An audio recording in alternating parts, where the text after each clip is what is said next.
ECs, I've got good news. I mean, there's just so many folks asking, when are we getting cold? When are we going to get a good cool down? When are we getting a good cold front?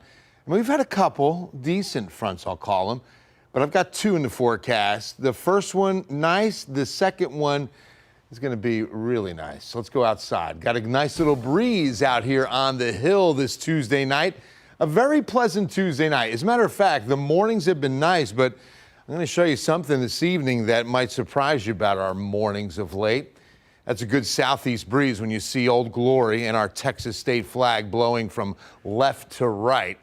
Temperature outside right now under mostly clear skies, 71. Southeast wind about 10 miles per hour, the dew point at 62. So the dew point is high, but that's going to be changing with this front. Show you the numbers. Oh, we've got a plane just touching down at San Antonio International. Welcome to the Alamo City. So 63 this morning. Well, 71 right now is only 2 degrees shy of the average high. But this has been the real difference, 63, and that felt great this morning. It was a really nice morning, but 51 is where we should be. So we should be wearing a coat or a hoodie or a jacket in the morning hours. We're just not doing it with 63. Made it to 81 here in the city. A few fall-like or closer to fall-like numbers like 77 Bernie, Rock Springs. But then look at this, almost 90. George Weston, Beeville today. Even San Marcos goes to 88 along with Carrizo Springs, Eagle Pass, Del Rio. Very warm air for this time of year, way too warm.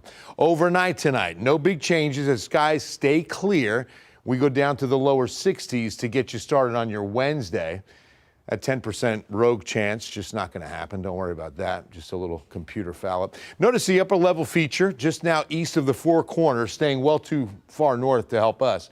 Some good mid and upper level dry air is in place. Water vapor showing you just a good stream of Pacific moisture, kind of like a belt of moisture riding up and over the top of our dome of high pressure. Well, that dome is still the dominant weather feature, so no huge changes. And when this front comes through tomorrow, it doesn't have any upper level support. The upper level jet stream is just too far north. So the greatest instability is not matching up with this front. So the front comes through, it's a rather weak, slow moving front. And when it does, it comes through dry. So we will notice probably by early afternoon tomorrow, I'm thinking by 1, 2 p.m., outflow is going to come through. You'll get a good north breeze for tomorrow afternoon. And then as far as like getting out of school, going home from work, it's going to be a breezy Wednesday evening, Wednesday night, as north winds take over between about 18 to 25 miles per hour. And then the dew points drop nicely for us. Some very comfortable air to wrap up the work week. But look at how quickly dew points climb. Humidity returns for the weekend, setting up a good rain chance before this big cold front comes in beginning of next week.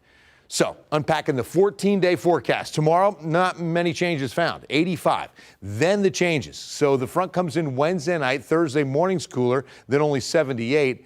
Friday morning's cold. I mean, that's 48 in the city. That's going to be about 39 or 40 in the hill country. Then 80 to 85 as we warm up, get more moisture in the atmosphere for the weekend. Rain chances 30 to 50% through Tuesday. Now comes the front, second half of our 14-day, right in here.